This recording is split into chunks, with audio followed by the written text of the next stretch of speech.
अगले दिन, अगली सुबह जंगल में सब कुछ शांत था। झोंपड़ी वहीं थी, लेकिन अंदर कोई नहीं था। जंगल के जिस कोने में राघव ने पिछली रात खुदाई की थी, वहां फिर से ताजी मिट्टी खुदी हुई थी। उस आत्मा ने उसे बिना किसी निशान के ठीक उसी जगह पर राघव की लाश को गाड़ दिया था, जहां उसने अपनी पत्नी को गाड़ा था। किसी को कभी पता नहीं चला कि राघव कहां गायब हो गया। लेकिन उस दिवाली की रात के बाद जंगल के किनारे रहने वाले लोग अक्सर शिकायत करते थे कि अमावस्या की रात को एक कार के रेडियो से एक महिला की संतुष्ट गहरी हंसी की आवाजें आती हैं।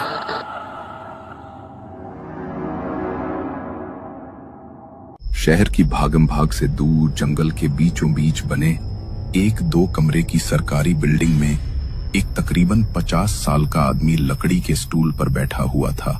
कमरे में बस नाम की ही रोशनी थी, जिसमें बमुश्किल उसका चेहरा दिखाई पड़ रहा था। उसकी आंखों के चारों ओर गहरे काले गड्ढे नजर आ रहे थे।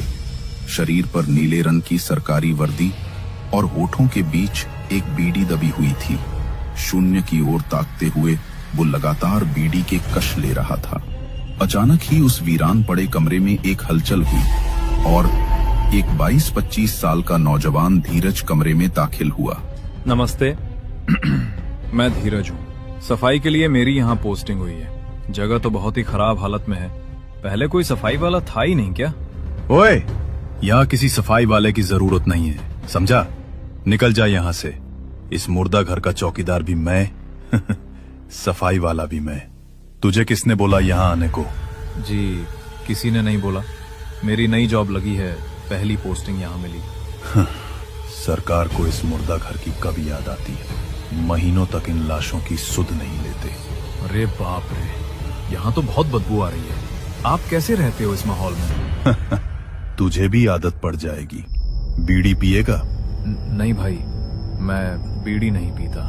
धीरज ने जैसे ही मना किया, धीरज की बात सुनकर रामलाल ने उसकी ओर देखा, फीकी सी मुस्कान दी और फिर से बीड़ी के कश लेने लगा। ये जगह कुछ अजीब सी थी। हर तरफ दुर्गंध और गंदगी फैली हुई थी।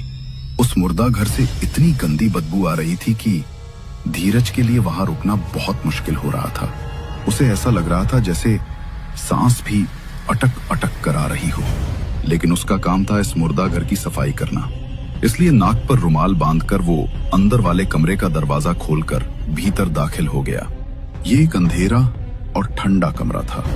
लाशों को सड़ने से बचाने के लिए वहां ठंडक रखी गई थी। अंदर स्टील के दराज